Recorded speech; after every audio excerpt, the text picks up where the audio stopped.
TIAA is on a mission. Why? Because 54% of Black Americans don't have enough savings to retire. So in collaboration with big-name artists like Wyclef Jean, TIAA released Paper Right, new music inspiring a new financial future.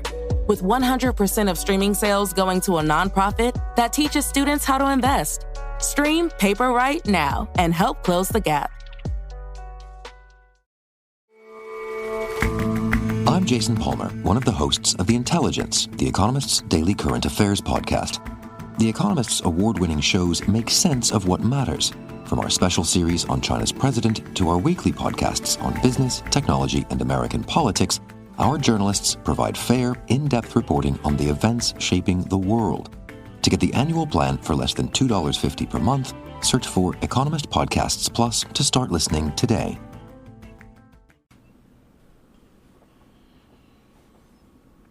Welcome back, folks. It's Friday, February 2nd, 2024. Groundhog season, or Groundhog Day, rather. Born on this date in 1982, U.S. Senator Katie Britt of Enterprise. Today in the news, we have more local politics from Tarrant. Now, that's more exciting than it sounds. The passing of a TV newsman and the coming end of a run for a hugely popular morning radio show. I'm Mike Morgan, and we're down in Alabama.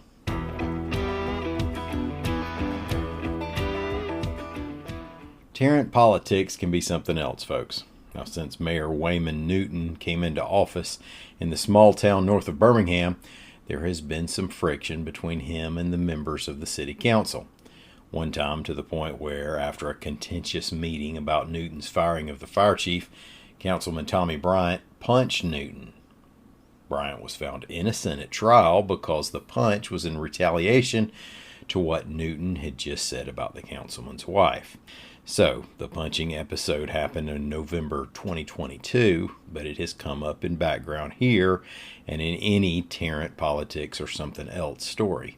Now, this week, Mayor Newton has suspended Police Chief Wendell Major for the third time, reports AL.com's Joseph D. Bryant.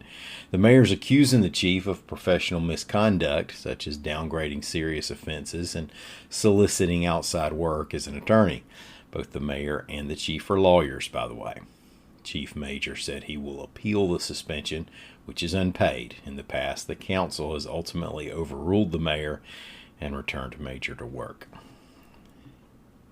Newsman Mike Gurspan has passed away only around 2 months after being diagnosed with brain cancer, reports AL.com's Howard Koplowitz.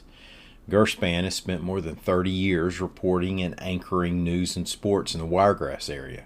Since 2018 at WDHN in Dothan, and before that at WTVY in Dothan. Now, during that time, he's covered stories such as the 94 Elba floods, the deadly 07 tornado at Enterprise High School, and the McClendon murder spree in Geneva County. In the late 80s, early 90s, you might have got your news from him during his stints at the two Panama City TV stations. Gurspan had the work ethic to match his experience. WDHN News Director Glenn Horn, quote, he would start reporting at 9 in the morning, then make his way to the station by noon, put together his stories in the afternoon, then anchor the evening newscasts. He talked about slowing down, but never could. He absolutely loved this business. Mike Gurspan was 66 years old. The guys on the Rick and Bubba show have announced that program will finish its long run on radio at the end of this year, reports AL.com's Mary Clarso.